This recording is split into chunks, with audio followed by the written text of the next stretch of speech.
Hello everyone, जय हिंद दोस्तों। स्वागत है आप सभी का फोर्स एमपीपीएससी के यूट्यूब चैनल पर। स्वागत है आप सभी का। देखिए यहाँ पर हम शुरू कर चुके हैं गोंडवाना डायनेस्टी। मैंने आपको पिछले कुछ सेशंस में बहुत ही अच्छे से सोर्सेस, क्लासिफिकेशन, उनका फिजिकल अपीयरेंस प्लस कुछ इंपॉर्टेंट रूलर्स डील कर लिए हैं। इंपॉर्टेंट रूलर्स की ये पार्ट 2 वीडियो रहेगी जिसमें हम रानी दुर्गावती से कुछ अन्य इंपॉर्टेंट रूलर्स के बारे में पढ़ते चलेंगे। जुड़े रहिए। कोई भी दिक्कत आती है कमेंट सेशन में बताएं। कोई भी एक्स्ट्रा 3 मार्कर्स आप लोगों को पढ़ना है तो भी आप कमेंट सेशन में बता सकते हैं। ये जो वीडियो है इसमें इंपॉर्टेंट रूलर्स हम ये टारगेट करते हुए पढ़ेंगे कि भाई 3 मार्कर्स आप कैसे डील कर पाओगे। मान लीजिए भाई रानी दुर्गावती के बारे में 3 मार्कर आ गया, जो कि गोंड डायनेस्टी की बहुत ही इंपॉर्टेंट शासिका रही हैं, बहुत ही इंपॉर्टेंट रूलर रही हैं, राइट। इन्होंने किस तरीके से मुगल्स और इसके साथ साथ मांडव के राजा बाज बहादुर को डील किया, वो कहानी भी हम यहाँ पर देखते चलेंगे। चलिए आगे बढ़ते हैं। रानी दुर्गावती के साथ सबसे पहले जो इंपॉर्टेंट चीज हिस्ट्री के पर्सपेक्टिव से हमें याद रखनी है, अगर कोई शासक या रूलर या कोई भी राजा के बारे में क्वेश्चन आता है तो वो है उनका टाइम फ्रेम, यानी कि उनका टाइम रीजन, जब से जब तक उन्होंने शासन किया, राइट। रानी दुर्गावती की बात करें तो 1550 से लेकर के 1564 तक उनका रीन रहा था। From 1550 to 1564, right. याद रखेंगे पिछली बार मैंने आपको जहां पर कंप्लीट करा था वो थे दलपति शाह। याद करिए बेटा, दलपति शाह के बारे में हमने पढ़ा, जिन्होंने अपनी डायनेस्टी को गढ़ रीजन से शिफ्ट करके सिंगौरागढ़ नाम के रीजन में शिफ्ट कर दिया था। क्यों? क्योंकि उन्हें पता था कि भैया मुगल्स का खतरा गोंडवाना डायनेस्टी की तरफ बढ़ने वाला है, राइट। दलपति शाह की सडन डेथ या फिर अनसर्टन डेथ की वजह से रानी दुर्गावती को क्या बनाया गया था? प्रोटेक्टोरेट बनाया गया था। ध्यान दीजिए, उन्हें प्रोटेक्टोरेट बनाया गया था। किसका भाई? गोंडवाना डायनेस्टी का प्रोटेक्टोरेट बनाया गया था 1550 में। सबसे पहला काम उन्होंने क्या किया? The queen build the strong fort eight Chauragarh. ध्यान दीजिए, अपने ही फादर इन लॉ, याद करें अमनदास संग्राम शाह, जिन्होंने चौरागढ़ का किला बनाया था। चौरागढ़ से सिंगरौरागढ़ किसने कन्वर्ट किया, चेंज किया भाई? तो इनके खुद के हस्बैंड दलपति शाह ने किया। अब रानी दुर्गावती का सबसे पहला काम शासिका बनते से ही कि उन्होंने अपने फोर्ट को, अपने किले को, अपनी कैपिटल को वापस चौरागढ़ शिफ्ट कर दिया था। ठीक है। 2 यहाँ पर सबसे इंपॉर्टेंट चीजें उनके बारे में हमें याद रखना है। एक, उन्होंने बाज बहादुर को फेस किया, दूसरा उन्होंने मुगल आर्मी को फेस किया। ध्यान दीजिएगा भाई, सबसे पहली बात तो ये है कि शी फेस्ड बाज बहादुर ऑफ मांडू। आप अगर थोड़ा सा इसको देखें तो ये आपका हो जाता है गोंडवाना रीजन, ठीक है, और ये आपका हो जाता है धार मांडव वाला रीजन। यहाँ पर रूल कर रहे थे बाज बहादुर, वही रानी रूपमती वाले, राइट। बाज बहादुर की नजर कहाँ पड़ती है? दुर्गावती के गोंडवाना रीजन में पड़ती है। आर्मी लेकर पहुंच गए किसके पास? रानी दुर्गावती के पास, लेकिन अपनी जीत गोंडवाना रीजन में नहीं हासिल कर पाए। तो याद रखेंगे कि भैया सबसे इंपॉर्टेंट बात कि शी फेस्ड दी बाज बहादुर ऑफ मांडू। दूसरी इंपॉर्टेंट बात, उन्होंने मुगल्स को भी फेस किया है। याद रखिएगा, देखिए अकबर के समय पर, राइट, अकबर ने अपना एक मिलिट्री कमांडर असफ खान को कहां भेजा था? गोंडवाना डायनेस्टी में भेजा था। अब आप खुद सोच सकते हैं कि उस समय पर मुगलों का पावर और गोंडवाना के पावर को आप कंपेयर करें तो, राइट, कितनी बड़ा डिफरेंस है। लेकिन फिर भी जो बेहतरीन प्रदर्शन यहाँ पर रानी दुर्गावती ने दिया वो बिल्कुल याद करने लायक है। It is rememberable by the fact here, right. उन्होंने इस हार के बाद जब उन्हें समझ में आया कि भैया यहाँ पर मुगल रूलर से जीतना थोड़ा मुश्किल है, तो उन्होंने क्या किया? जौहर, आप लोगों को पता है कि भैया जौहर, जब सारी महिलाएं वहां की मिलकर क्या करती हैं? जौहर करती हैं। They set themselves to fire, इसको प्रैक्टिस करा, which was the first evidence of jauhar in the Gondwana dynasty to be remembered. तो 3 मार्कर अगर आप बनता है रानी दुर्गावती से तो आई गेस आप इसको कर पाएंगे। रानी दुर्गावती का टाइम याद रखेंगे 1550 से लेकर के 1564 तक रहा। इन्हें दलपति शाह की मृत्यु के बाद गोंडवाना डायनेस्टी का प्रोटेक्टोरेट बनाया गया। इन्होंने अपनी राजधानी को वापस चौड़ागढ़ शिफ्ट करके उस किले को स्ट्रॉन्ग किया। इन्होंने मुगल्स को फेस किया under Asaf Khan who was a military commander of Akbar, और इन्हीं ने ही बाज बहादुर को फेस किया जो कि मांडू के रीजन के रूलर हुआ करते थे। क्लियर है रानी दुर्गावती की कहानी? बिल्कुल याद रखेंगे। चलिए आगे बढ़ते हैं, अगले यहाँ पर रूलर के बारे में पढ़ेंगे जिनका नाम है मधुकर शाह। देखिए मधुकर शाह भी गोंडवाना डायनेस्टी के एक इंपॉर्टेंट रूलर रहे हैं। 1576 से लेकर के 1586 इनका टाइम फ्रेम रहा। ध्यान दीजिएगा बेटा, 1576 से लेकर के 1586 तक रहा। अब आप खुद समझ सकते हैं कि मुगल्स के अटैक शुरू हो चुके थे। क्या शुरू हो चुके थे? मुगल्स के अटैक शुरू हो चुके थे, और ये पहले गोंड शासक रहे जिन्होंने अपनी ग्रेटिट्यूड, ठीक है, मुगल एडमिनिस्ट्रेशन को क्या करा भाई, यहाँ पर सर्व किया, पे किया, यानी कि आभार व्यक्त किया। किसको? पहले गोंड शासक जिन्होंने मुगल के प्रशासन को आभार व्यक्त किया। ये बात याद रखेंगे।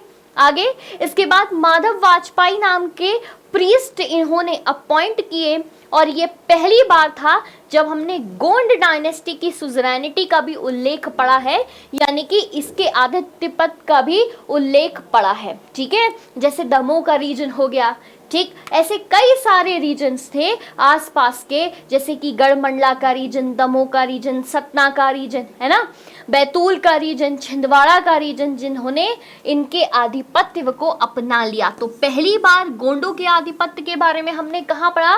जब मधुकर शाह इस समय पर गोंडवाना डायनेस्टी के रूलर हुआ करते थे। तीन चीजें हमने गोंडवाना डायनेस्टी के मधुकर शाह के बारे में पढ़ी। उनका टाइम फ्रेम जो कि 1576 से लेकर 1586 तक रहा। दूसरी बात, इन्होंने ग्रेटिट्यूड यानी कि आभार प्रकार किया किसके सामने? मुगल प्रशासन के सामने, मुगल एडमिनिस्ट्रेशन के सामने। और पहली बार हमें क्या मेंशन मिला? आधिपत्य का, गोंड डायनेस्टी के आधिपत्य का, यानी कि उनके सुजरैनिटी का। चलिए आगे बढ़ते हैं। प्रेम शाह, वेरी इंपॉर्टेंट रूलर भाई, प्रेम शाह के बारे में पढ़िएगा। प्रेम शाह तो चारों तरफ से घिर गए थे, है ना, चारों तरफ से घिर गए। ये किस तरीके से याद करेंगे? 1586 से लेकर के 1627, यानी कि मधुकर शाह के बाद गोंडवाना डायनेस्टी में मधुकर शाह के बाद जो इंपॉर्टेंट रूलर आए हैं उनका नाम है प्रेम शाह। ठीक, अमोदा टेक्स्ट, एक यहाँ पर किताब हमें मिली है जिसका नाम है अमोदा text. It is basically a inscription है। क्या ये भाई? ये एक इंस्क्रिप्शन है, इस बात को याद रखिएगा, शिलालेख है। कब का है? 1594 का है। मिला कहाँ पर? जबलपुर में मिला। ठीक है, कहाँ पर मिला बेटा? जबलपुर में ये इंस्क्रिप्शन हमें मिलता है, और उन्हें एक टाइटल बताता है कि भाई प्रेम शाह को एक टाइटल से नवाजा गया था।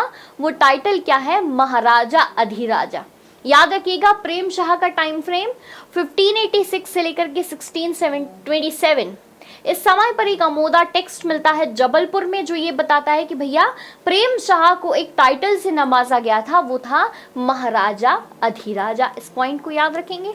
ठीक है, किस तरीके से ये चारों तरफ से घिर गए? इस समय पर बुंदेला रूलर, ध्यान दीजिएगा, बुंदेला रूलर झुंझर सिंह ऑफ ओरछा ने गोंडवाना डायनेस्टी को अटैक किया था। अगर आप पूरी तरीके से गोंडवाना डायनेस्टी इस समय पर देखें तो भाई बघेल के वीर सिंह देव मुंडेला, ठीक है, बुंदेल के अगर आप देखें तो झुंझर सिंह ओरछा वाले रीजन में, यहाँ पर आपका मुगल डायनेस्टी था, यहाँ पर आपका बाज बहादुर पांडव वाला रीजन था, है ना। इस तरीके से प्रेम शाह के आने तक गोंडवाना डायनेस्टी चारों तरफ से क्या हो चुकी थी बेटा? घिर चुकी थी। याद रखिएगा इस बात को। आगे बढ़ते हैं, प्रेम शाह के बाद हृदय शाह के बारे में पढ़ेंगे। वेरी वेरी इंपॉर्टेंट रूलर, ठीक है, गोंडवाना डायनेस्टी का बहुत इंपॉर्टेंट शासक ये वही हैं जिन्होंने रामनगर जो है उसको क्या करा भाई? रामनगर को कैपिटलाइज करा। याद करिए, मैंने सबसे पहले आपको यही बताया था सोर्सेस में कि हमें रामनगर नाम की जगह से क्या मिला है? एक इंस्क्रिप्शन मिला है, यानी कि एक शिलालेख मिला है। ठीक है, और यही इंस्क्रिप्शन किसने एनग्रेव कराया था? यही इंस्क्रिप्शन हृदय शाह ने एनग्रेव कराया था, जो हमें 54 रूलर्स के बारे में बताता है। कहाँ की 54 रूलर्स? गोंडवाना डायनेस्टी के। इस 54 रूलर में शुरुआत हुई थी यादव राय से और अंत हुआ था हृदय शाह से। तो भाई यहाँ पर रामनगर इंस्क्रिप्शन का कहना है कि हृदय शाह जो है वो गोंडवाना डायनेस्टी के आखिरी शासक थे। हालांकि इसके बाद और भी शासक आए हैं जिनकी इंफॉर्मेशन हमें अन्य दूसरे सोर्सेस से पता चलता रहा। चलिए हृदय शाह की बात करेंगे तो हृदय शाह ने सबसे पहला काम जो गोंड शासक के रूप में किया, to shift the capital and form the city of Ramnagar. उन्होंने क्या किया भाई? एक गोंड शासक थे, कहाँ के? रामनगर के थे। अपनी कैपिटल को रामनगर में शिफ्ट किया। खुद ही बहुत अच्छे लेखक थे, एडमिनिस्ट्रेटर होने के साथ साथ, स्किल्ड मिलिट्री होने के साथ साथ वो खुद बहुत अच्छे राइटर भी रहे। उन्होंने 2 किताबें लिखी अपने ही बारे में, राइट? आप कह सकते हो उसको हृदय कौटक, और दूसरी उनकी किताब थी हृदय प्रकाश। याद रखिएगा, हृदय कौटक और हृदय प्रकाश। हृदय शाह से याद रहेगा आप लोगों को। और उन्हीं ने अपनी कैपिटल कहाँ पर शिफ्ट करी थी? रामनगर की थी। तो भैया आप कैपिटल चौड़ागढ़ से कहाँ आ गई? रामनगर आ गई। हो गई कहानी क्लियर? हृदय शाह का टाइम फ्रेम याद रखिएगा, इट इज 1634 से लेकर के 1668 तक। ठीक है, 3 मार्कर्स के लिए इनफ है ये कहानी। आगे बढ़िएगा। नेक्स्ट छत्र शाह के बारे में पढ़ेंगे। छत्र Shah the last important ruler of Gondwana dynasty, right? Gond ruler रहे हैं 1672 से लेकर के 1684 तक। आखिरी बहुत इंपॉर्टेंट रूलर माने जाते हैं। इनके समय पर एक गुरु महाप्रभु प्राणनाथ की एंट्री हुई थी। भाई इनके बारे में हम थोड़ा सा समझेंगे। क्या है? इनके समय पर गुरु महाप्रभु प्राणनाथ, जो कि खुद प्रणामी कम्युनिटी के थे, ये इस समय पर रामनगर में आते हैं। अब ये प्रणामी कम्युनिटी क्या है, इसके बारे में थोड़ा सा समझिएगा बेटा। प्रणामी कम्युनिटी, देखिए अगर हम यहाँ पर बात करें 12th सेंचुरी की, यानी कि 12वीं शताब्दी की, तो वहाँ से शुरुआत हुई थी भक्ति मूवमेंट की, राइट? भक्ति मूवमेंट की वहाँ से शुरुआत हुई और ये भक्ति मूवमेंट साउथ इंडिया से शुरू होते होते पूरे नॉर्थ ऑफ इंडिया में फैल जाता है। इसी भक्ति मूवमेंट का एक रिजल्ट हमने 17th सेंचुरी में भी देखा। ठीक है, इस 17th सेंचुरी में यहाँ पर थे एक महाप्रभु देवचंद्र जी। क्या नाम था बेटा? महाप्रभु देवचंद्र। ठीक है, ये देवचंद्र ने एक अलग प्रकार की भक्ति शुरू करी जिसको हम प्रणामी कम्युनिटी कहते हैं। बेसिकली इस कम्युनिटी का मोटिव था अपने लिए क्या करना? भक्ति को जनरेट करना अलग अलग तरीके से। हमें पता है कोई सूफिज्म के जरिए से करता है, कोई भजन के जरिए से करता है, कोई मेडिटेशन के जरिए से करता है, उसी तरीके से। और इन्हीं के असिस्टेंट थे महाप्रभु प्राणनाथ जी, जिनके नाम पर ये प्रणामी कम्युनिटी शुरू हुई। हो गई कहानी क्लियर? अब ये कब आए भाई रामनगर? जब छत्र शाह का रूल चल रहा था, और यही वो टाइम था जब औरंगजेब मुगल डायनेस्टी पर रूल कर रहा था। अब आप सोचेंगे औरंगजेब अगर मुगल डायनेस्टी में रूल कर रहा है तो औरंगजेब के एक बहुत ही विशेष चीज़ के बारे में हम जानते हैं, उनका सदर्न कैंपेन, यानी कि साउथ इंडिया तक मुगल डायनेस्टी को बढ़ाने के लिए पूरी कोशिशें, और इसी समय उनका सदर्न कैंपेन जो है वो चल रहा था। ठीक है,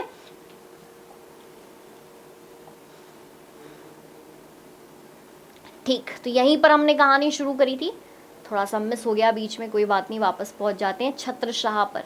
ठीक, it was during this time that Aurangzeb south campaign started, और इसके बाद Gondwana dynasty became the part of Mughal rule. ठीक है, चलिए यहीं तक आज की कहानी थी। यहाँ पर हमारे खत्म होते हैं सारे इंपॉर्टेंट रूलर्स गोंड डायनेस्टी के। अगला जो आपका लेक्चर रहेगा उसमें हम गोंड डायनेस्टी से एसोसिएटेड जितने भी आर्किटेक्चरल डिटेल्स है उसके बारे में पढ़ेंगे। धन्यवाद। इसी तरीके से फोर्स MPPSC में जुड़े रहें with 3 mark specials by Tanvi ma'am. Thank you.